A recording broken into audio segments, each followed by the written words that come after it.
মাহে রমজান সম্পর্কে যে মাহে রমজান একটি আমাদের জন্য বিরাট একটি সওগাত, আল্লাহ তাআলার পক্ষ থেকে বিরাট উপহার আমাদের জন্য। অতীতের জাতিগুলা উম্মতরা অনেক বেশি হায়াত পেয়েছিলেন, কিন্তু আমাদের হায়াত কম। গড়ে বোধহয় আমরা এখনো 65-র উপরে যাইতে পারি নাই। কেউ কেউ 70 বা 75, 80 জীবন পাচ্ছেন। কিন্তু আল্লাহ তাআলা যখন রমজানের ঘোষণা আমাদের জন্য দিয়ে দিলেন, তখন আমরা এটা একটা বিশেষ সুবিধা হিসাবে আমরা পেয়ে গেলাম। রমজান মাসের প্রত্যেকটা কাজের অনেক অনেক বেশি আপনার মর্যাদা, প্রতিদান অর্থাৎ সওয়াব আল্লাহ তাআলা আমাদেরকে দিবেন। ফরজ কাজ, সুন্নত কাজ, সব কাজের। তো কাজেই এই মাসের সুযোগ সকলকে নিতে হবে।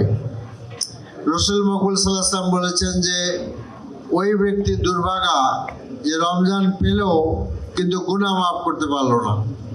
তো কাজেই এই মাসটিকে আমাদের গুনাহ মাফের মাস হিসাবে কাজে লাগাইতে হবে।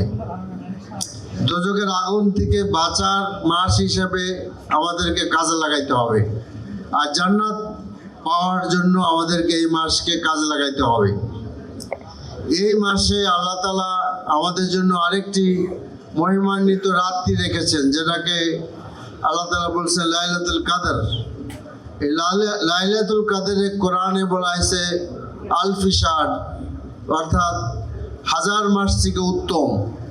আরবিতে যেখানে 1000 কথা উল্লেখ করা হয়, সেখানে আমাদের বুঝতে হবে যে এটা অনেক বেশি সংখ্যক আপনার বোঝানোর জন্য বলা হয়েছে। কারণ আরবিতে কিন্তু লক্ষ বা কোটি এই সংখ্যাগুলো নাই, কাজে এটার মর্যাদা অনেক বেশি।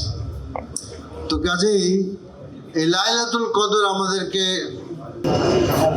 আজান হয়ে গেছে।